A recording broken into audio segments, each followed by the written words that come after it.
trouble, trouble, trouble, double, double trouble.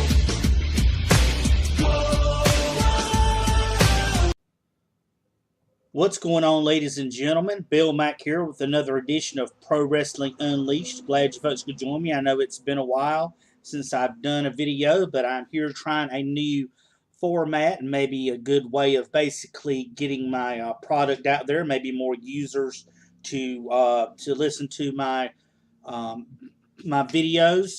Basically, I'm going to try to do more of a podcast style. I figured, to just have audio up and maybe it wouldn't. It would be, this format may work. As I'm going to try today to give you my the Impact review for the Impact that came on February 22nd, 2018. We've got quite a few good matches that are going on on the show tonight. We see at the beginning of Impact, basically we saw what happened between Sami Callihan, OVE, and Bobby Lashley, what has been going on the last few weeks, and the culmination of what happened last week.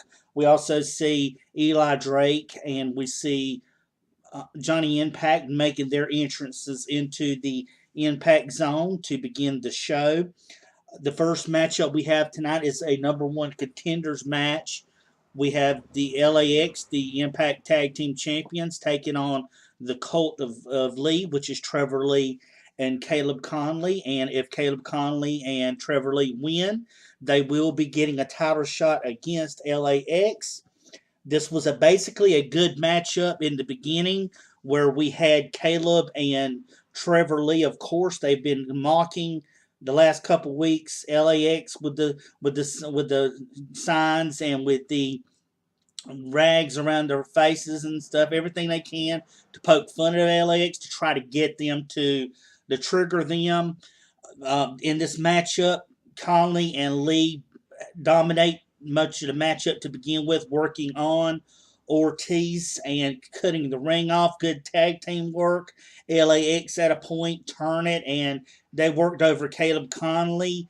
I thought this was a good back and forth matchup. I like the chemistry between these two. I like the fact that they're having more of Conley and Lee, their feud against LAX. I'm glad to finally see the feud between LAX and OVE go. I thought it was good, but I figured and felt like it had ran its course.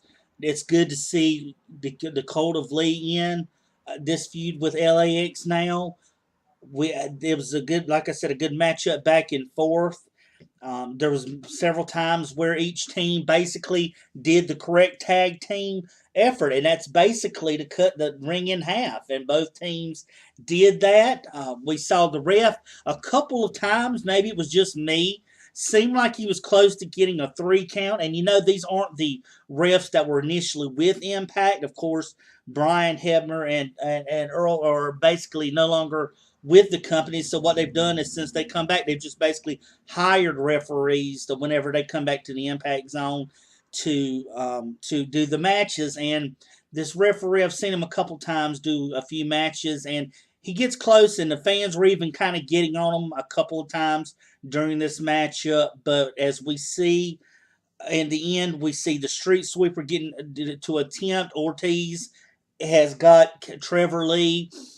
We see Santana go to the outside. Caleb Conley gets up, pushes Santana off the top rope. This catches Ortiz by surprise. Trevor Lee ends up getting a roll-up pin while holding the tights to Ortiz and getting the 3 count. Here you have it.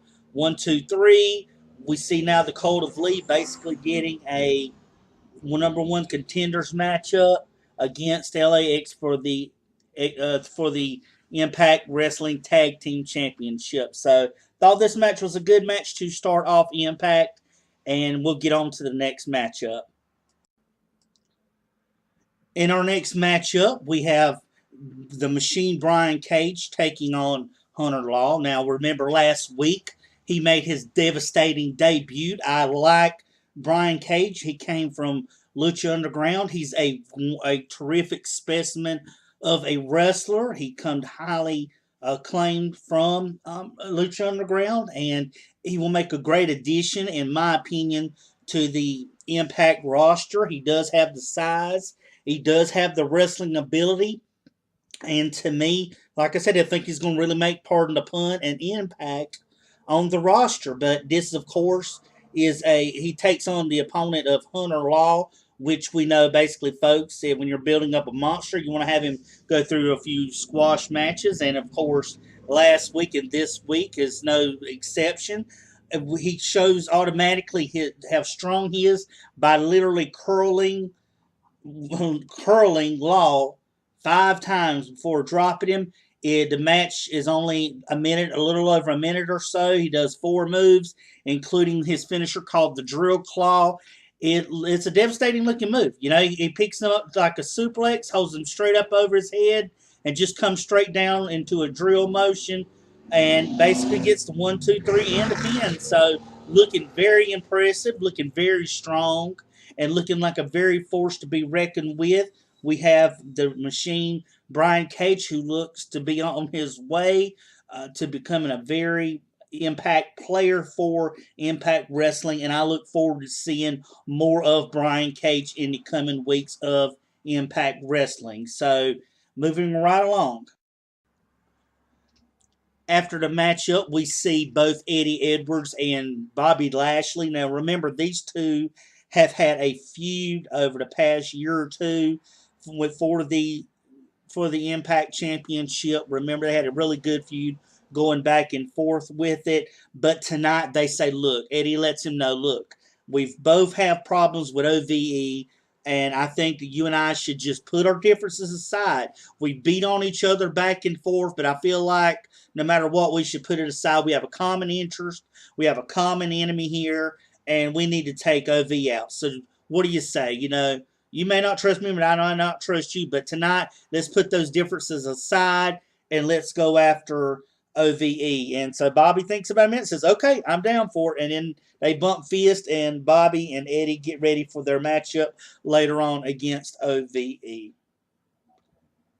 Let's get up into the next matchup. And up next, we have a matchup. This is from Toronto, Canada. This is for the Grand Championship. We have the champion, Matt Sidell, taking on the hometown favorite, the Canadian Destroyer himself, Petey Williams. This was a good matchup from start to finish. There were some cuts, however, during the match. Now, I'm more of a fan of watching the matches through. I'm not a big cut through and some of the action to show the match. I'd rather see the whole matchup. To me, that's what kind of ruins it as a wrestling fan, is watching the matches all from beginning to end. But needless to say, they mention about Matt Sidell's transformation, how he's been talking to a spiritual advisor, a guru, if you will, and how he has become you've seen changes, and you have seen a more of an aggressive Matt Sidell here the last few weeks since he has obtained this spiritual advisor, and they talk about how he has changed the Grand Championship rules. Remember, early on with the Grand Championship, the whole premise was that they had the 3 rounds and the 3 judges, and then they would have to name the winner. And, you know, Matt Sidell, when he challenged EC3, he said it shouldn't be determined by judges but one-on-one. So now, going forward, the Grand Championship rules are no longer, and it's going to be a typical matchup for the title. They mentioned these, and we see at the beginning of the matchup, Petey and Matt are going physical. It's going back and forth in this matchup. We see Matt try a standing moonsault, which only gets to a 2. Then they cut in the action, which it comes back and shows Petey Williams with the upper hand in the matchup, and then he gets a code breaker, and then we see a sharpshooter. He puts on Matt Sidell, of course, sharpshooter synonymous in Canada with Bret Hart, and we see that Matt Sidell at a point goes up the top for the shooting star press. He misses. Petey ends up trying to hit a Canadian Destroyer, and as he goes over the top of Matt, we see Matt catch him and going over him, and he drills him into the mat, and we see him get a 3 count to retain the Grand Championship. So what parts of the match we saw were the cuts weren't. It was a good physical matchup. Like needless to say, it was only a few minutes. Wasn't very long. I just hate seeing when they do these matches outside of the impact zone, they cut into the action, and that kind of takes it away. So I'd much rather see a full matchup than them cut into it. But Matt then goes on to the microphone after the match and reads a scroll which he gets from his quote spiritual advisor, and he states that he wants to challenge Ishimori for the X Division title at March 8th at Crossroads. So he issues the challenge to Ishimori, and he states that he's happy where he's at, and he's glad that he's got the championship, and he's going after Ishimori. So now, fans, it basically we see a match set up for what Impact is calling March 8th Crossroads, and it's going to be a matchup between Ishimori for the X Division title against Matt Sidell, the reborn Matt Sidell, if Ishimori agrees to the terms of the match and agrees for the matchup, which I have no doubts Ishimori will. So that leads us on. What's up next? And we see Congo Kong from last week destroying the the offices of Park and Park. And then we have a backstage segment with Jimmy Jacobs and Congo Kong, where Jimmy states that last week the message was hopefully sent loud and clear to Park that he wanted to have the Monster Biz come down to the ring and to face Congo Kong in the ring, kind of like a Monster versus the new Monster of Impact. And then we go to commercial, and after the commercial comes back, we see Jimmy Jacobs and Congo Kong in the ring. And Jacobs states that hey, he's not a bad guy. You know, he just wants the Monster Abyss, and instead of Abyss coming down, we get Grandma Jeannie, who apparently is the grandma of Joseph Park. She comes down to the ring, you know, and she states that she knows that Jacobs is picking on Joseph and that it needs to stop or else.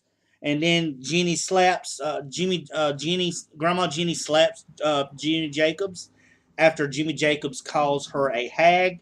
Joseph Park, then we see him coming down to the ring and he tries to protect his grandma, and he tells Jimmy Jacobs tells Park that he wants the Monster Abyss, not Joseph Park, and he would hate that if something was to happen to Grandma Jenny, like something happened to Chandler Park, with that being just the beginning. So then we see that Joseph Park grabs Jimmy Jacobs, and we see Congo Kong attack him from behind, and basically Congo Kong lays waste to Joseph Park in the middle of the ring, while Jimmy Jacobs is telling Park, I want to be us, because we see while Jimmy Jacobs was talking to Joseph Park, Joseph Park said, I promised I wouldn't allow Monster Abyss to come out. He would stay deep inside of me. So that was basically what went on in this during this segment. And we are back. We see Matt Sidell, of course, on the telephone, and he is talking to his spiritual advisor about winning the X Division Championship from Ishimori. This comes over from our last segment, which after Matt Sidell's matchup with Petey Williams, he stated in a proclamation from his spiritual advisor. And this is very interesting to see where they're going to go with this storyline with this spiritual guru, because we see a difference in Matt Sidell since he got this spiritual advisor, a spiritual guru, if you will, and he talks about how he wants to be a double champion. So we have seen the same guy, but his personality, he's become more driven to get titles and to get more gold, and his confidence is soaring through the roof. And he states on the phone talking to him that he will be facing Ishimori at Crossroads, which is March the 8th. And so we look forward to see if Ishimori is indeed going to accept, and looking forward to the match at Crossroads. So we see a advertisement for the Global Wrestling Network, and it shows a flashback of Moose's debut at Destination X. Remember when Moose first came into Impact, he had his involvement in his matchup, assisting the Miracle Mike Bennett. He took out Bobby Lashley, if you remember back when Moose made his debut, and to how far he has come since that debut to now becoming what he would like to be referred to as the face of Impact. You know, he's signed. He's tried to do everything and be loyal and be in that Impact Heavyweight Championship title picture. I look forward to seeing him in that. Up next, the match segues us into a no disqualification matchup. This is between Moose and Alberto El Patron. This takes place in Las Vegas. We see both El Patron and Moose lock up at the beginning of the match. We see El Patron go to the outside, interacting within the matchup with the fans. He squeezed the cheeks of one fan, and he's pointing at him, and the fan's just smiling. He goes right to the other side, and somebody gives him a bottle of water, and he's drinking it, and it really bothers me as a fan on a televised show, because there's certain things that you do at live shows, at events, house shows, live events, that you don't do on televised TV. You know, there's more interaction when you're at live shows. But to me, for this to be a filmed match for an episode of Impact, to me, I don't like seeing that kind of interaction with the fans, and just stick strictly to what's supposed to go on into the ring. Now, had this been a non-televised, wouldn't have a problem with it, but that's just how it happened. Needless to say, El Patron gets back in the ring, and we see he spit into the face of Moose. Now, most of this matchup, there are again cuts in this matchup where we see after the cut in the matchup, El Patron, of course, takes the trash can, but we see both guys go out at some point, fight into the audience, use trash cans against each other. We see Moose bring a trash can back, but after each cut in the matchup, Moose briefly has control before Alberto El Patron takes back over, and we see the ending come with a double stomp into the corner. El Patron gets the 3 count, and I'm very disappointed. Like I reiterated before, I hate these cuts in action. It doesn't give you the chance to get invested emotionally into the matchup, because like I said, watching this matchup, there was constant cuts in it, and Alberto Patron looked predominant in this matchup. I didn't see much offense Moose had in this matchup, so hopefully that's something they can change and edit it out the next time. Just go ahead and show the matchup. If you cut all these commercials for GWN and the upcoming, which we will go to in our next segment, and our next segment is the Pluto channel rewind of the week, and it shows Brian Urlacher back in 2004 when he was in TNA, made an appearance, and he ends up taking Johnny Fairplay, and all of us can remember Johnny Fairplay back in 04, and he had his little stint in Impact, and Brian Urlacher takes Johnny Fairplay and throws him over the top into the arms of security. So that was our Pluto channel rewind of the week. So let's get back into the next thing up. And we see a video package starting with the feud between Ania, the Huntress, and Rosemary. Remember, Ania debuted a few weeks ago, Sneak Attack. We've seen a couple of matches of her, and we've seen Rosemary come in and take her out from behind to let her know, hey, I'm still here. You haven't taken me fully out. So that looks to be something that's ongoing between both Rosemary and Ania, the Huntress. Our next segment leads us to EC3 and Tyrus. They're interviewed in the back by Mackenzie Mitchell. EC3 explains how he and Tyrus are back together. They've worked out their differences, and his main goal is still to take on and take out Johnny Impact for the #1 contender spot, so that he can have a title shot at Crossroads at the champion Austin Aries. And I look forward to seeing this myself personally. I like EC3. I do like his matchups. Sorry for any interference you may hear during this. I'm literally wasn't expecting all this traffic today. Which leads us to our next segment. OVE, Ohio versus Everything, takes on Lashley, Eddie Edwards.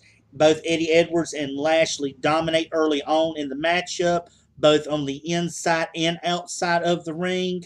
And they are pretty much dominating early on. And it takes OVE to hit a double team onto Eddie, which turns the tide of the matchup, which gets the ball rolling for OVE. There's a lot of good heel heat and heel actions where the referee gets distracted by one while the other does works on Eddie Edwards. We see even Sami Callihan get involved on the outside, slamming Eddie's back onto the apron of the ring.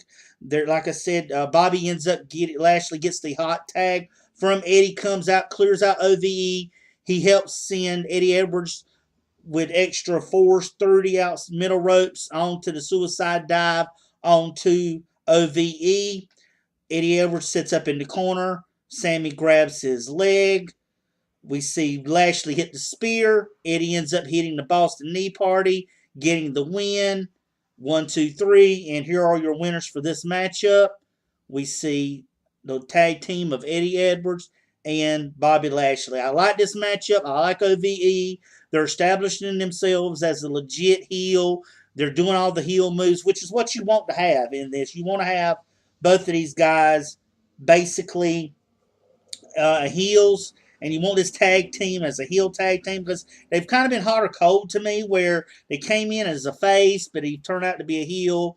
Finding him in the right light in the right way is what Impact they need to do. They're assuming the heels as a good thing, and I'm enjoying seeing OVE as a heel. So, and with Sami Callihan, that brings that added mixture that they need to have, that they need that talking point, they need that voice, they need that leader to guide them. I feel like this is a good fit. So, but on this night, of course, the tag team of Eddie Edwards and Lashley get the win. So, on to the next segment. And up next, we see a video package and is discussing both Austin Aries and him winning the Impact Heavyweight Championship a few weeks ago against Eli Drake. And we hear from Eli Drake, and he discusses his feelings towards losing the title and towards losing it after being what he calls is the face of the company and the champion, and how hard he worked and whatnot. So we see that little feud, and I thought that was a good feud. I hate that Eli Drake lost. You know, he's been with with Impact Wrestling, you know, from early on, and you know he was one of the remaining faces that was there. I was glad to see him with the title reign. I thought that his feuds or his character and run as champion wasn't as good as it could have been. They got away with a lot of stuff he used to do that really drew people, like the Facts of Life and things like that. But you know, sometimes with the changing of the guard, you have change of the direction, and of course, with Austin Aries getting released from WWE, and then now coming back to Impact and putting the championship on him, it's a direction now. We'll just have to see which way Impact is going, and Anthem wants to take it. So we see that we get a Crossroads match for the Impact Tag Team titles. We see LAX the champions. They are going to be putting those titles on the line as a result of tonight's loss against the Cult of Lee. We see next week they announce a few matches. We see Joseph Park taking on Congo Kong. We see Eddie Edwards taking on Sami Callihan. Laura Van Ness is going to be having some sort of commitment ceremony to the Knockouts title. That's kind of remains to be strange, remain to be seen, as well as a no DQ matchup between Rosemary and Ania. I'm looking forward to this. I love watching Rosemary. She's one of my favorite knockouts. She's one of the best wrestlers on in the company. And it's, you know, Impact is very fortunate to have them. So to have these two ladies, which Ania has been a known, on the independent scene, a known veteran, a good matchup. And I'm looking for a good matchup to happen next week on Impact. And which draws us to the main event. The number one contenders matchup, we have EC3 coming down to the ring with Tyrus, taking on Impact Impact early on shows his athleticism throughout the early stages of the match against EC3. At one point, he goes and tweaks his knee on the outside, which just gives EC3 the advantage through the middle part of the matchup. Also, along with Tyrus, with interference in his matchup, we see I like the EC3 and Impact's maneuvers and moves throughout this matchup. I thought that it was a lot of close calls. We see EC3 at one point EC3 hits a DDT, which it flips Impact up, and he's able to get off a super kick to EC3 before he lands on the mat, which I thought was pretty cool. We see a standing shooting star from Impact that misses. We see EC3 standing up and hitting with a one-armed sit-down power bomb on the Impact, which is sort of reminiscent to what Roman Reigns does a lot. A standing Spanish fly by Impact, which gets a 2 count. EC3 with a super TK3 off the top. That is a 2 count. We see EC3 also hits a jumping flatliner, which gets a 2 count. The 1%er gets a 2 count. We see that Tyrus does a little interference in the matchup. It doesn't allow EC3 to get the win. EC3 comes out, pushes Tyrus. Tyrus shoves him down. Tyrus walks out. EC3 gets back in the ring, and Impact, of course, connects with the Starship Pain in the corner for the win. Johnny Impact remains the #1 contender for the Impact Championship. And then all of a sudden, the Impact World Champion, Austin Aries, comes down to the ring, looks Impact in the eye, raises the belt, and he ends up shaking hands with Impact as both men are talking to each other face to face as Impact goes off the air. So I thought Impact was a good show, setting up some of the matches now that we're going to see not only next week, but at the Crossroads special, which will be March 8th next month. I'm looking forward to the matches next week. Like I said, the no DQ match between Rosemary and Ania, also to see what's going to happen with the storyline. Will we see Abyss sometime next week? Will it be the next week after will we see him? But I have a feeling that Congo Kong and Jimmy Jacobs aren't going to stop until we have a matchup between the monsters of Congo Kong and the Monster Abyss. I look forward to that. I'm looking forward to Moose going on. I felt like this was a good matchups, especially the main event. I thought it put on quite a few good maneuvers in the matchup, good moves between both EC3 and Impact. They put on a good main event. So, like I said, sorry it's been a while. Haven't been able to put out videos. I just got back into it. I hope you like this new format. If you do like this format with just me with audio, then give this video a ton of thumbs ups. Also, if you have any questions or make any comments, feel free to drop them as a comment, as I do and will read comments and reply back. Also, if you're not a subscriber, you hear this video, you want to hear more